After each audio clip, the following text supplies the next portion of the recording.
Mole le tātou kalesia se I. Suana tātou tuspaia I le salamo fitfu maltasi, salamo fitfu tasi, salamo lea, ia e whaitawina e tāpena ai, I o tātou loto hawa le whamoe le tātou tāpoinga. Sua whamanu malo le tātou ori whaalo Jesu Keriso te whaataro whatu le paia man mamalu le tātou tāpoinga le nei tai ao. Whaafitai le anga le lei o le atua ua toe whangu o tau, ma ala whai mai whanunga le lei, whapena o na toe whao popo le malos, o le tino o le mawhau whau ma le loto, ia, ai meise le nei aso whao popo, le aso o lo tātou wola. Vi ia le li ilo nā lo whanga le lei, ia ua mwhai on tātou toe poto le nei tai au, e si ia e le tau langa le vi inga ma le whamanu, sula ina lo nā lofa, ia ono le anga le lei le nā vai aso, ia e meise fo I le nei vai aso fou, ua tātou iai. Silane I le salamo e fitsu tas, nā tātou whaitau whiaua wai le whaiupu mua e whaangata mai le whaiupu ono, salamo e fitsu tasi whaiupu mua e whaangata mai le whaiupu ono. Le lie o te whātua tua ia te oe, awane I whaamaina au e o I le whaavavau.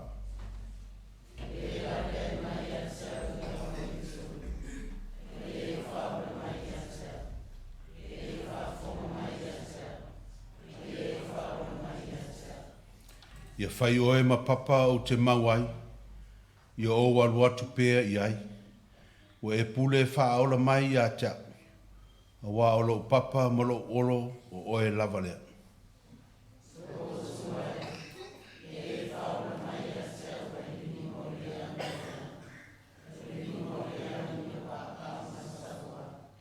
O wā oe lava o lo wha moe moenga, le ie, o lo wha tua tuanga o e talu ina o tamaititi.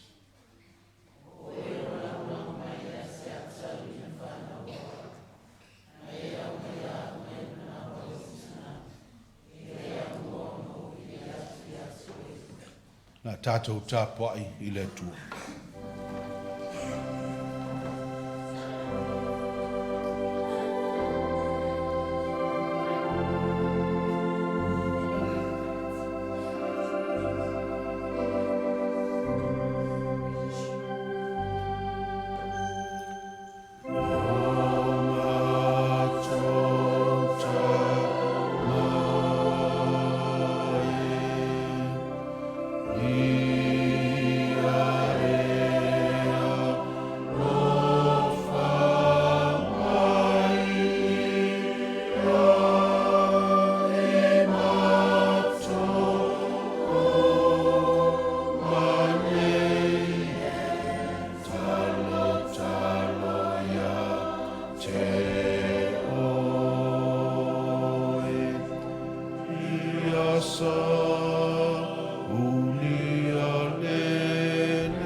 Ua mātou uru whare mai le rie I lo manu pa ia I le nei taia. Ua mātou sauni e si ia e le taulanga o le vi inga ma le whamanu. Ai pangā le rie mātou te tū lava I o luma, ai la ngona lava le whatau wa. E la ngona fo I le māsiasi I o luma le rie. A wā mātou te uru whare mai o I mātou o le whanau ang sala. Tele na wao mātou whale tonu ma le anga ma se, o lo punitia ai le mātou wa ai whale anganga I la wafio I le nei tai au. E le ngata o le mātou wā ma le isi uso a tangata, o lo mātou tāpua ai whatas. A le vā fo'i o mātua ma whanau ma mātua. Ai siri ai le lie lo mātou vā malawa fio le tua o le paia. Ua mātou tari tonu le lie. Ua tele na wāanga sala. Ua le mawhai ai o na mātou langona lo fetalai mai. Ma ua whaane nefo ai fo'i la mātou va ai wha le whātua tua. Le ua mātou mua i o atu i o luma. Mātou te tō tūli ma whāto ese atu. Ia e lofa lo mātou atua. Wha māngalo mai le tāpua inga alau whanau. Wha māngalo mai o mātou tangata i o mātou leanga masese ma mātou wangsara. Ia vea le toto Iesu ke liso lo mātou wali whaola. E sausawina ai mātou ma wha mamai na ai mātou. Ina ia mamao mātou tangata atoa o le tino o le mawhauwhau ma le loto. E tāpua i la ua fio i le neitai au. Ma o loto ua wha mamaina ma wha mangaloina. O loto ia e te a fio tu mawai lo mātou atua. A fio mai la ua fio i le neitai au.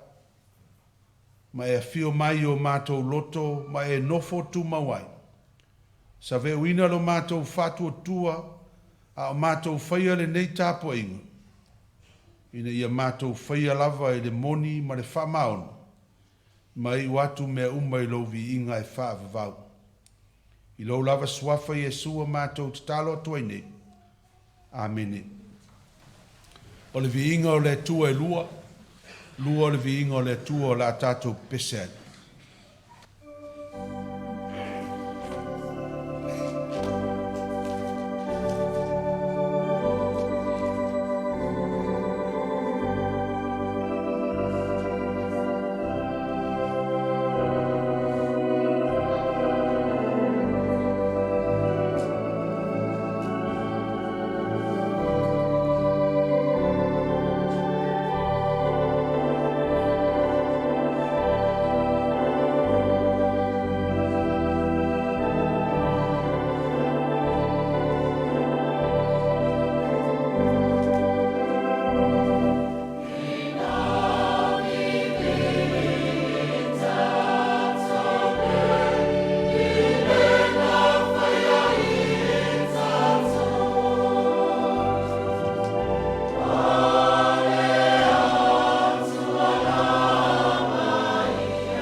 whaitawina o le tuspaia.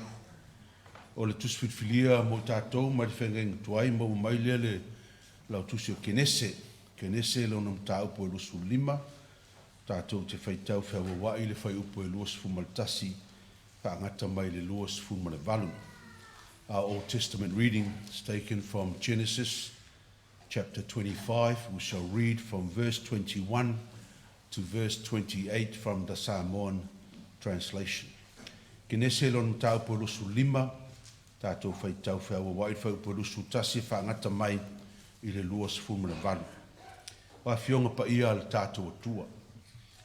Ua whātonga atu i sa ako i le li mo lana wā, a wā ua pā o ia. Ua whaafonga fo i le li i a te ia, o na tō ai lea o lana wā o Rebeka.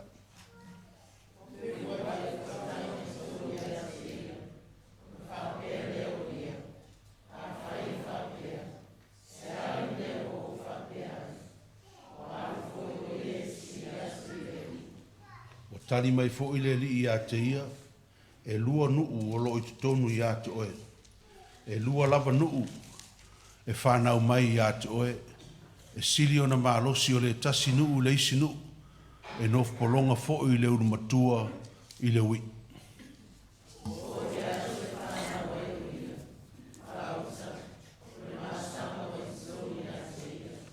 O le na mua e whanau mai wa ena mumu, e pei se ofu fulu ua lilo ia ai o ia. Na lātou whai ngoa ai a te ia o e sau.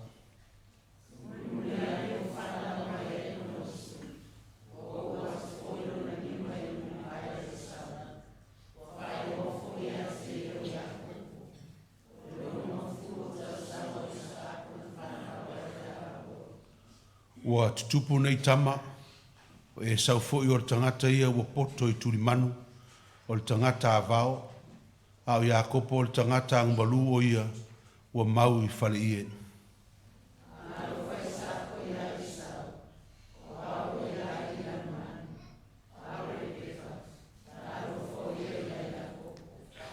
Mai le whengai ngā fō, o tusi e lua a Paulo i Korinito, lua al Korinito lon tau pue wha, tātou te toe whaitau whiawa wai le whai upe valu, e wha ngata mai i le sifun matasi.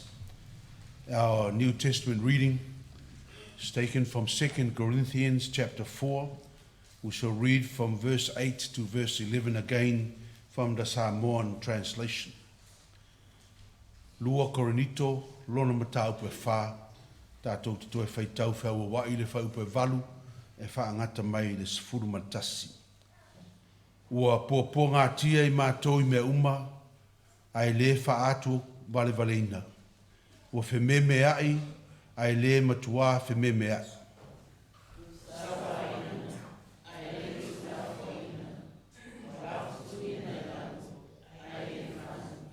O lo tau ave i le tino e le au noa le whasi o tia o le ali o Yesu, ina ia whaalia fo i le soifua Yesu i o mātou tino.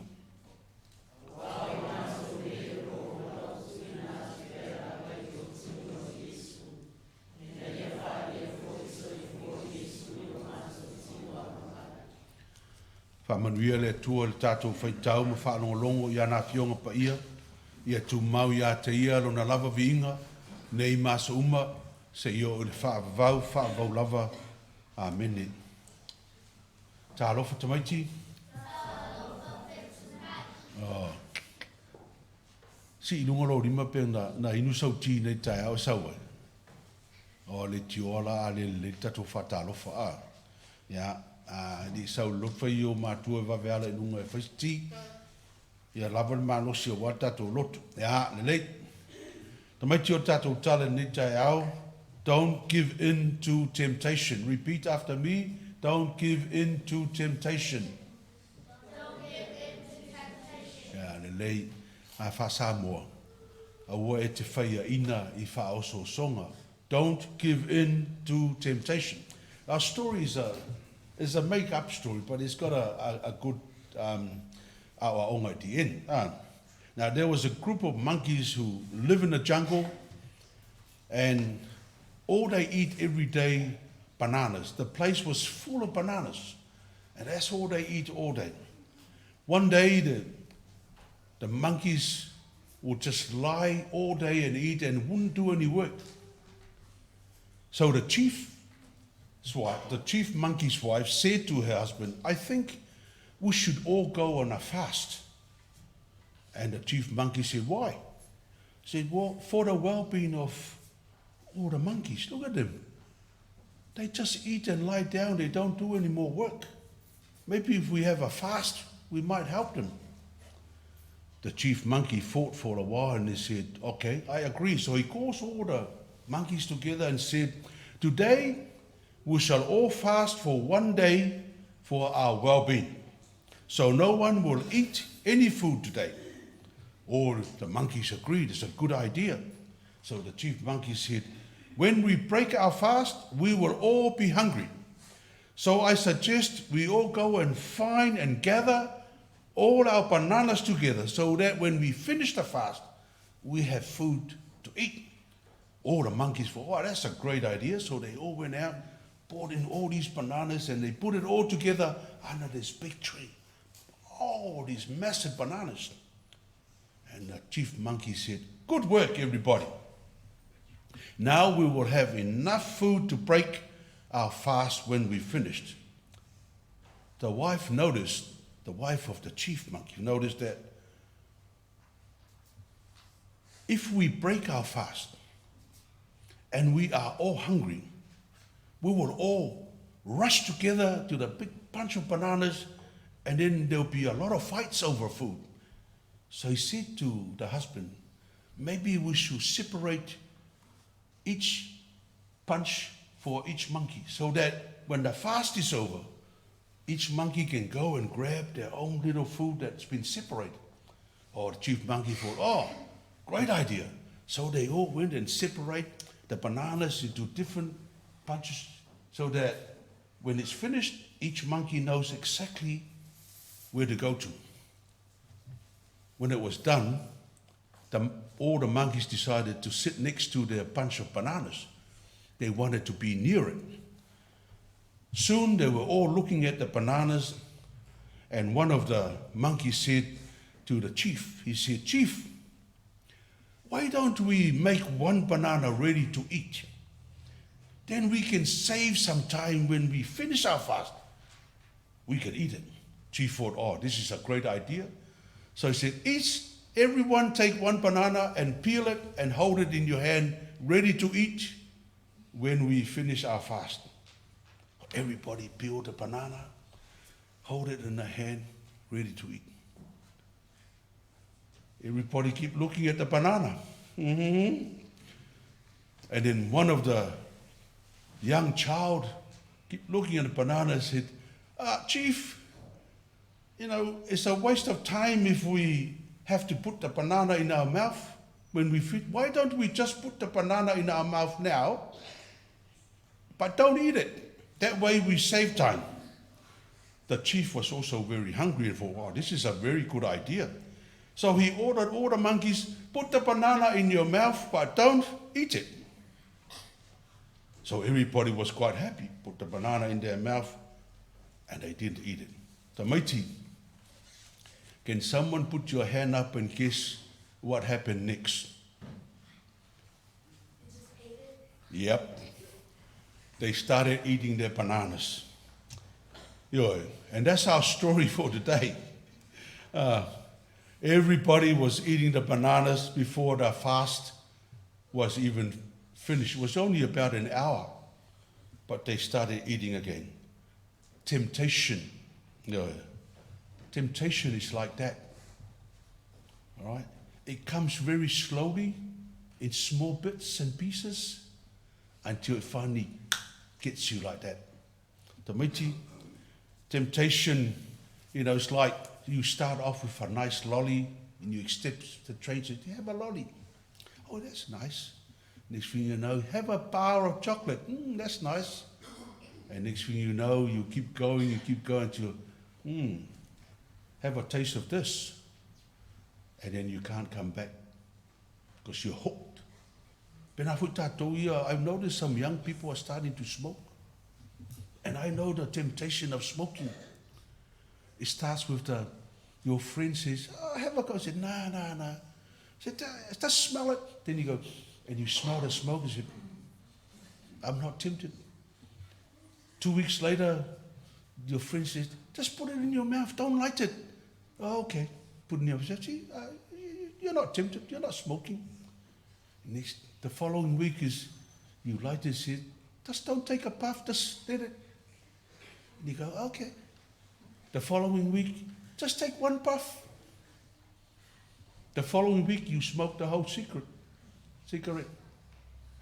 And then the following week, you buy your own packet. And then the following week, you can't stop. And next thing you know, they come back, how about this one? A little marijuana. Try that one.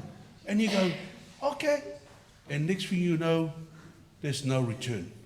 The mighty, I know it's a laughing matter, but temptation is like that. Fa'aso songa. It starts small and you think, that's nothing. It's only small. I can handle that. Okay? But, don't give up to temptation, even the smallest one.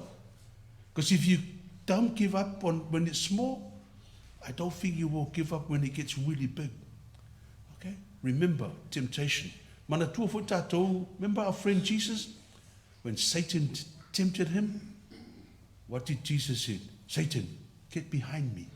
So when your friends tempt you, get behind me. I don't want that. Okay? And also, choose the right friends. Choose the friends that don't tempt you to do those things. All right? Choose the friends that really love you and make sure that you are well and looked after. Are we good? Are we good? Yes. Yeah. Okay. Sometimes your parents will tempt you to do things that's not right. Just say no. All right? All right? All right. Ia manuia tele o tō whanau. Pese se lau suma le valu, se lau suma valu pese o le a tātou pese ani.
tātou te talo whaafitai, ia matu ina atu nisi o tātou manao I lumo le tua, tātou wifo matalo. Le tua siri se, le tua anga le lei, o le tua e siri le malosi, o le tua e iai mea uma, ma e sila fia mea uma. O le tua o na nafi o le aso, ma tae ao, o lo si o mia lo mātou wolanga I aso taitasi, siri foi o na lata ia te mātou I lo I mātou lava. O lawa fio e malia ai o mātou manao I mea le lei umalava. Ma o lawa fio lava le lielo mātou atua, o le pongai o le fatu atua, na wala mai a Yesu Keriso. Wa mafua ai o na mātou poto I le nei tai ao. Wa mātou wo mai wa umatu le nava yaso a wa matafo I le nei va yaso fo. A mātou iai le toe asa fo I o le nei masina I le mātou whainga malanga. Mātou te langona lava le mita whaiae. Ona o lea fo I le lie wa mātou iai le whaiunga. Ma lata le whaiunga le nei masina o lo tu maupea le whamaoni o la wa fio I lau whasoa, ma lau pule au, ma lau tau singanga le lei I a te mātou uma. Le ngata I o mātou ta ngata taito tasi ma o mātou ainga ma whanau ai mese lau e kalisia. Le nafo I vai aso le lie sa mātou whenga iai ma whaiva ma tiute wa vala wina iai le soifua. Sa e whatasi I a te mātou. Na ea mai le malosi, na ea mai le loto tele, na ea mai le fia ma le ori. E whaatino I nai lo mātou vala wina I whaiva ma tiute. Ia e meise o mātou wha moenga le lei na I o mātou ainga ai meise lava lau e kalesia. Lea ua mātou toe poto le nei tae ao le ori. Sula ina le alofa ma le anga le lei o la ua fio. A wasa e malutia I mātou so se mea sa mātou iai. Sa le manu malo le fili ma le ti Apollo. Sa le manu malo fo I le te le o wha lave tu wha fo se. A wasa e puipuia I mātou. Ma e au wai whatasi a te mātou I teimi uma o le mātou wolanga. Whaafitai le lia lo manuia, lo ainga lotu le nei tai ao I ai mātou o poto, mai se I lātou o le mwhai o na lava mai, a lo tāpua I mai I maota malao I lunga o penga ta whailangi. Ma lātou te talo mai mo le wha moe o le nei tai ao. Le aia se talavale o whalongoina. Le leo le fia ma le ori te tonu a inga ai meise lau e kalesia. Ai meise fo ina ia mātou whanau o lo tupua e te tonu o le nei atu nuu. O lo whape nā o na iailo walofa tu noa ma lau tau singa anga le leng. Aftai le soifua tau tua, soifua au na au tangata. I mea uma whai o na lātou whaatino ina, se lātou foai, se lātou tautua mo le kalesia. Ai meise fo I le lie le manuia o a inga taitasi o le au loto. Wha malo whaaftai le malosi, e whaatino ina ai, wa mātou ngā luenga uma. Ai meise anga waa le lie mataleni, wa e foai a te mātou. O lo whape nā o na tausi ai, ma manui ai o mātou a inga, ma whanau ai mese lau e kālesia. Wa mātou whaaftai lo walawina o mātou taito tatsi, I vaenga ese o lau whiau ma lau ngā ruenga I tonu o le nei e kālesia. Wa ofo ina iai le soifua ma leola, tautua ina ai lau e kālesia, wa se manuia ma le anga I luma I le lumanai. Whaaftai le rie wa mātou whaalongolongo foi, ia ua fionga pa ia i le nei tae au. O mātou whaitau i lo wanga le leima lo walofa. Whawhitai le li e, o le tala le lei lava lea ua surui ai i mātou sai le pōngisa. Ma o lo wha au au wina i pēa, le wha mala malamaina pēa o mātou wala. Ai mai se le mana o lo wanganga pa ia, o lo wha pepe pēa i lungo i mātou, i so se mea mātou te iai. Ina ia aua lava ne i manu malo wha o so songa le fili ma le te apolo. Wha aftaisi sili ono Jesu Keriso. Lo mātou wali wha ola le soi fua na ofo ina mai ato toa. Lona maliu malona toi tu manu malo. O mātou manu malo wha atasi ai mai i le ola e wha vavau. I le wha tua ma le salamo wha maunu. Ia tu mau i la ua fio le viinga le wha manu ma le wha netang. Nei se i o i le wha vavau. O mātou te talo mo wha manianga le rie le nei tai au. Saifo i lunga o lau wha nau wha tua. O lo tāpua i le nei manu a meise i lātou o lo tāpua i mai o mātou ainga. Fusia i mātou le rie i au wha manianga. Ai meise lo walofa la vea i ma lo walofa. Ofo ina mai mo i mātou. A wale soifua malolo ina le lei. I le whaatino ina o mātou tofi ma tiute ma whaiva o le nei vai aso. Ia mātou mawalo file mu e pule ai o mātou loto. Mātou mawale a nganga o la ua fio e whaatino ai. A mātou whi au mga luenga i le fia ma le oli ma le ame o tonu. Ma ia manuia le lie o mātou ainga ma whanau. O le kare sia uo mai masani. Se mātou tautua i le nei vai aso. Ai meise mea mātou te whaia. Ia tangia ai le lie o i mātou lava o lau whanau whatuatua. Se mātou wā mio ma se mātou upu e tautalai.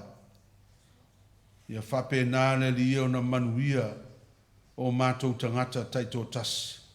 Yo mātou fo i tiute ma whaiva e whenga iai whale whai ngā luenga. Ai meise le tausinga o ainga i whanau la iti ai meise le au mātutua ua pula la ngoto le soifua. Ai meise fo i le o atu ma le toe fo i mai o whanau. Ia lātou wa o onga i le nei vai asu. Ia malu pui ai mātou umailo wanga le lei ma ia iai pēa lo file mu ia te i mātou. Ia maua le malos. Ia maua le wha malo longa pa ia la ua fio e nai o mātou tangata mātutua. O e wa pula la ngoto le soifua. O le mwhai o na mātou toe tāpua. O no tino wa vai ma mai o lo whea ngai mai lātou. Tonu ainga ma whale o tangata mātutua e meise whale mai. O lo iai pēa nisi o le kālesia o lo whata o tolia i whale mai. Te talo mo i lātou mo lau wha malo longa le rie. Ai meise i lātou o lo whea ngai pēa ma tonga whitinga i le vai aso ma le vai aso. O no mai tu mau e whea ngai mai lātou. E iai pēa lo file mu ma lo wang le le. Ai meise lau wha malo longa pa ia lo mātou tua. Ia manuia le nei vai aso i le soifua tautua o tangata. I so se mea mātou te iai le rie ia loto iai la ua fio. Ma ie wha manuia mai fo i le nei vai aso. I fuafuanga ma wha moenga lau e kālesia. Ma i se lo mātou wanga i atu le nā sao lumana nei. Lotu o le tala le lei ma le wha manatuina o le taunu o le tala le lei Samoa. Ia wha pēnā o ne wha apaina a mātou tau ma whainga uma le li ie. Ua mātou tatalo le lie, a mātou whalongolongo fo i lo whetalai mai i le nei taia. Nā unga pēa la ua whiu e ala i lau au auna whatauwa. Ai mātou whalongolongo se whe au mo i mātou. Taitaiina ai le mātou whainga malanga i le nei fo i vai aso. O le mātou tatalo le lie ua ofo i nātu. E ofo i nātu whatasi ma tatalo le oi o mātou lotu. Ni e whaia i airo fina ngalo. Ai aua so mātou mana. Mātou wala watu nei mea umar suafo Yesu le na o mai i le taru. Lo mātou tamae o i le langi. Pa ia lo suafo. Ia o mai lo malo. Ia whaia lo fina ngalo i le lalo langi e peo na whaia le langi. Ia e fōa i mai a te i mātou le aso nei a mātou mea ai tau male aso. Ia e wha ngalo i a te i mātou i a mātou o sal. Peo i mātou fōi o na mātou wha ngalo i nātu. Ia e wahangaleanga mai a te i mātou. Aua fōi e Taitaiina i mātou whaoso songa. A i he la vea i a i mātou ai leanga. Awa e ou le mālo male mana. A toa male vi inga e wha vaula. Amen. Tātou tāpua i le tue ale le tātou fua.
Tātou tutula.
Le ria Yesu Keriso.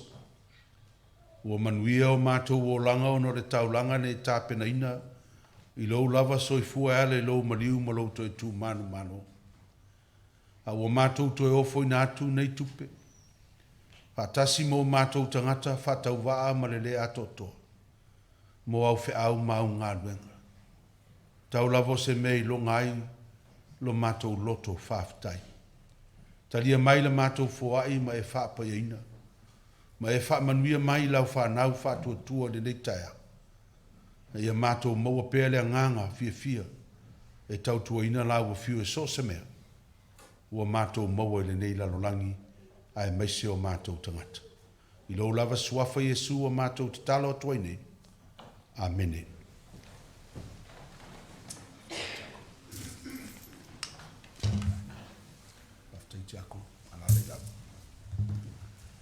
O le pese tol se lau fitsu tasi o la tātou pese ai.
le suafa mamalu o le atua o le tamā. Le alo ma le anganga pa ia. Amene. Ma ua le matua le tusa faitauina mai le whengainga tuai. Ke nese luasfulu lima al fai upo luasfulu ono o te fia whaongaina. Muri ane ua whanau mai ailo na uso. Ua atu fo ilo na lima i le muri vai o Esau. Ua whaingo fo i a te ia o Iakopo. Afterward his brother came out with his hand gripping Esau's heel. So he was named Jacob. Genesis chapter 25 verse 26. O le manatu o tu o le nei vai aso ma le nei aso pa o le ola whanau mai ma le tau I vinga o le aiai. Pa o le ola whanau mai ma le tau I vinga o le aiai. Rhythm of life, birth and the struggle to be. Pa o le ola whanau mai ma le tau I vinga o le aiai. Hai maistasi o talitonunga. O le ola e whaingo fie. A o le olanga e whaingata. Living is easy, but life is a struggle. O se la fonga ua atangia ai, o le olanga ua tātou wola I nei, wa sili atu le whaingata. Ai peita. Wa tātou iai le larolangi wa sili ona le lei, lon tamau ainga, saunga le mu, ma file mu. I lo se isi lava vai teimi o le talafasa o le pito o le larolangi. Wa sili atu ona o ina le lei tangata I nei ona po. Wa le lei fo I le soifua malolo ina, ma wa si tia tausanga mwhai ona au sia le tangata. Mai le 5 tausanga I le 6 tausanga taluai I le 8 tausanga lo ia nei. Ai ulava ina whaigo fie, ma whaafua lo ina le soifua o le tangata, ai wā tiri tele fo I whaafita auli, ma whainga tae tau wivi, ma le tangata I nei on po. Ma ua longona I pēa le uleo whai mai, o le haea le winga, o le nei o langa, pēa whai na o tau wivinga mai whainga tā, whaafita auli, ma ti ngā, mai lava le teime e whanau mai ai, se I o le teime otia. A o wa sili o na manuia, ma whaingo fia le o langa lea wa tātou iai nei on po.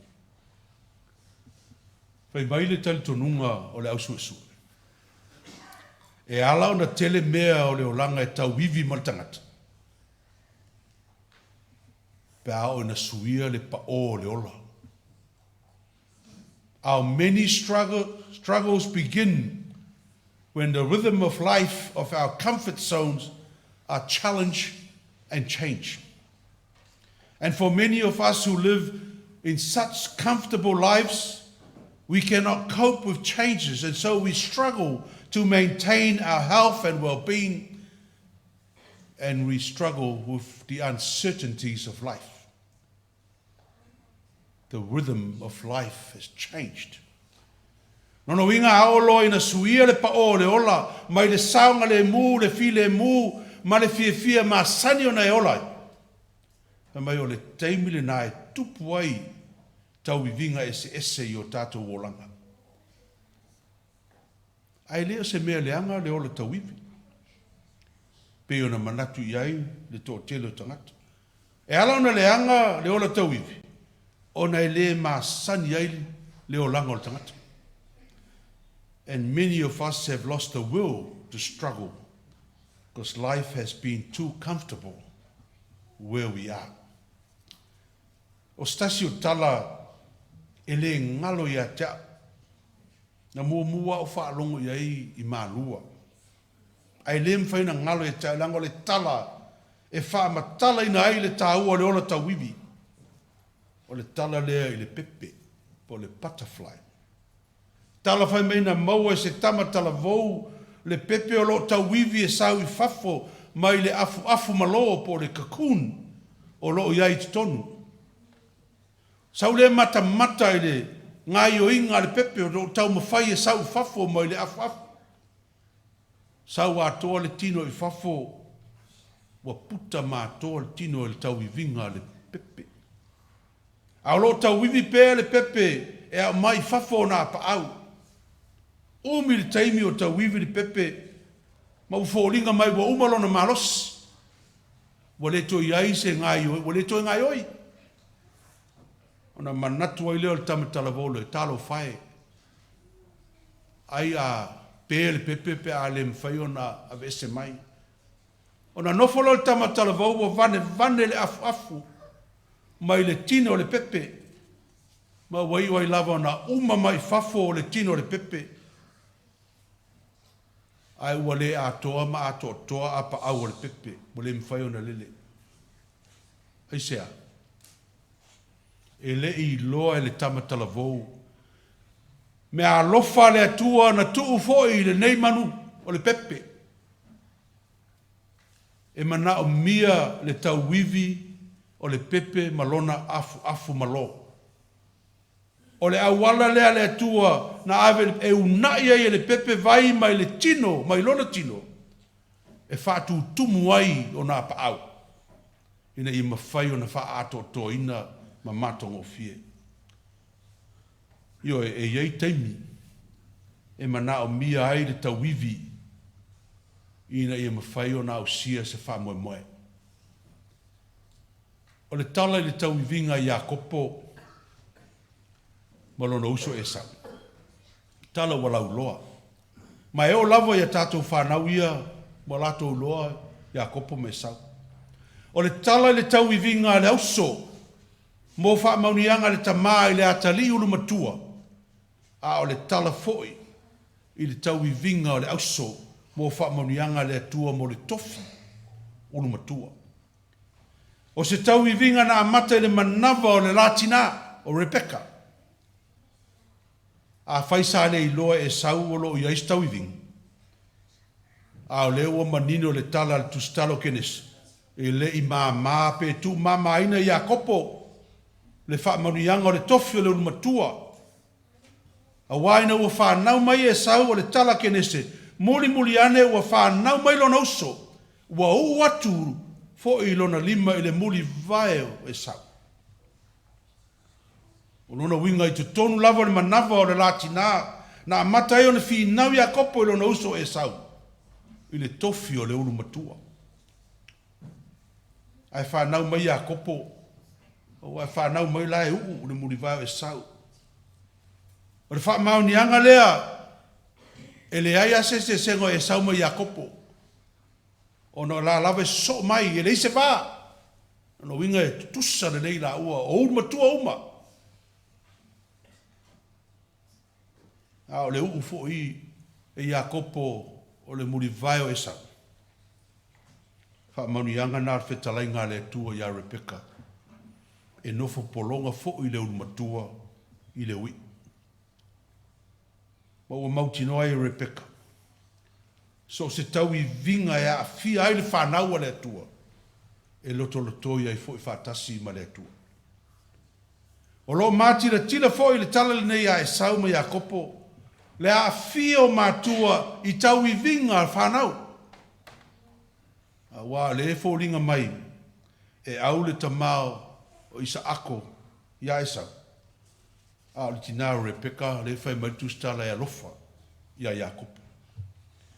Ai ui lava ina fia mātua le tau I vinga a whanau, a le mea sili o na tau, o loto ai ma le atua I tai me sui ai le pa o le ola o le tangata, mai le saonga le mū, sa iai le olanga, I mea lui tau ai le olanga ma whaafitau. Pe on tau tino le apostolo Paulo, le tele o tau I vinga mātu ia ma le onga sa whengai maia. I le tala ina o le tala lei, I le keriso toi tu manu malofa mai Paulo, ua popo ngā tia I mātou I mea uma, ai le wha atu valeina. Ua whememe ai ai le matua whememe ai. Ua sawa aina ai le tu lafo ina. Ua lafo tu ina I lalo ai le whano. A wā I mātou nei o lo ola, ua tu ina atu pia lava le oti ono Yesu. ina ia whaalia fo i le soifo Iesu i o mātou tino au ngā vale. E le fisiringe e Paulo le au ngā o le ola tauivi te tonu o saunga le mu. Wa mo Paulo lava ia le ngata e maua ailo na malosi, e whaatino ina ailo na valawina, ai loa e Paulo teimia, sili o na lata lata, ma loto lo toi ai le tua i o tātou olang.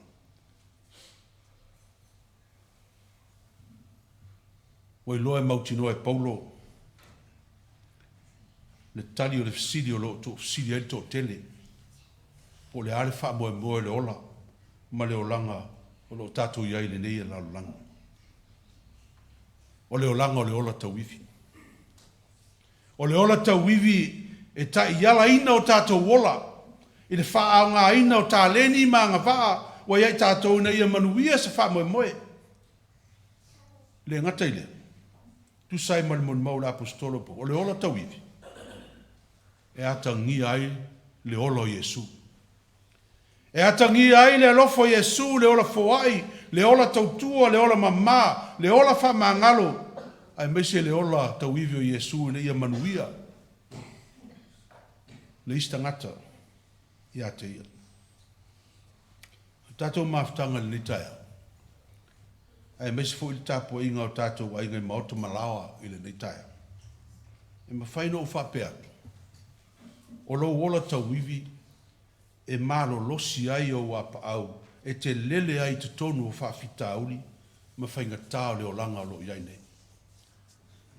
O le mea moni lava e le ma whai o na avesea le tele o tau i vinga tātou te whea ngai mai tātou i le aso ma le aso e le mwhai. O se vaenga o le o langa. A o le mea mautino tātou te manu malo i nei tau i vinga a wafo i alai ai whaatasi ma le atua, e tau wiwi whaatasi mai tātou. Pio na maalia i upo la apostolo Paulo, i lona tusi atu, i lau kerisiano i Roma o lo, tau wiwi ma sa wanga, matu ia Roma, pa mai Paulo, le nei, se a tātou, sa tātou upo i nei mea, a whai wa au mai tātou le atua, o ai se whaasanga tau mai ai tātou. Sila fiele le Paulo, tu ngā mati ngā, o le tauivi te tonu o whawhita auri mwhainga tāo leo langa, a le maulawa ia Paulo whai mai, e le wha atua tu vale ina ai, e le matuafe me ai, e le tu lafoa ina ai tātou, e le ali o Iesu Keriso. Eisea, le ango Iesu Keriso, na mua i tau wivi ma wha ma sinonga le ami o tonu o tangata. O Iesu Keriso na tau wivi ma le sātauro, tau wivi ma le oti ai maise le tūnga mau. Ai na manu maloa iai. I le matu ia ma le whainga tāo ia tau wivi. O na sā loto loto iai le tua i ona tau wivi. Ioe, I can testify this morning that God has done his best work during my greatest struggles in life. Ioe, e iei fo I tau I vinga le whaiwheau. God's power has carried me through in my many struggles in life. And I can say to you and confess to you this morning, life is still a struggle, but I am winning. Ioe, e telepea tau I vinga o leo langa. A o lo manu malo ai. I le isi malosi e siri atu. I lo le mana le atua na te au maia le toa file mu, ma le mauti noa I le leia I me uma. A wai whaatasi mai le atua, taimi tātou te whea ngai ai ma tau I vinga onga o le lalulanga. Tātou e kalesia. O tau I vinga o le olanga, I te mau ai le malosi. E te whitai iai ma le atua I te tonu o tau I vinga. E whawhauina ai lo malosi, e te whea ngai ai ma wha malolosi o le olanga. Aua tātou te whiungo fia e tau iwi. Don't give up the struggle. Aua le whaia ina ngō fia e tātou le tau iwi. Aua le toi lalo ngō fia e tātou le tau iwi. Ma wha whita auli o le olanga. Aua le tau iwi. e a to ai lo malosi, a to ai lo tino. Fo ina le tua te manu iai. Ua fai mai le pese ta mitio le au ngasa. Jesus is a winner man. No wingai. No le tua tātou te manu malo ai i tātou tau i vinga. E mai le fai salamo le nitaia. I le tua. A wā o e lava o loo wha moe moenga le ali e. O loo wha tua tuanga o e talu ina o tama i titi. O e walango lango mai a te au talu ina wha naua. Na e au mai a u mai manava o loo tina. Al wha marisi au e Yesu i e tau iwi wha mai Yesu e maua o tau e popo ngai lalulang. A i o tau loto tele. Wa o manu malo le lalulang. Ioe. Tato loto tele na ua manu malo ke liso i tau i vinga ese o le lalulang. Tau ale meo le whatu tua. Tai tonu o loto lo toi le tua. I tato maua le loto tau iwi. Ia manu malo. I whainga tā leo langa. I ona mori maule. Tusu kenese le nei tae ao. I le tau i vinga le tama leo i a kopo whai mai. Muri ane ua wha nau mailo na usu. Ua ua tu fo ilo na lima le muri vai o e sau. Sandringham. O le muri vai o le tua. Tau iwi o le muri vai o le tua. Manu malo ai tau i vinga. Ma ia whai ma umwanga ngana. I le nei vai aso e te alu mai tau loto ina. Life is still a struggle, but I am winning. Ioi. Tau loto. Throughout the day. Ni vai aso a tōle nei. Life is still a struggle, but I am winning. Tele pēr tau i vinga leo langa. Alo manu malo pēr. Aisea. Ona e le tu lafo ina i tātou. E le mana o le anganga pa i o le tua. O lo malosi. O le tātou olo. Tātou te manu i ai. Amene. Tātou pese le pese se lau male iwa. Se lau male iwa le pese tātou te pese.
tule a ngang whaftai tele le tātou tāpo inga le nei tai au.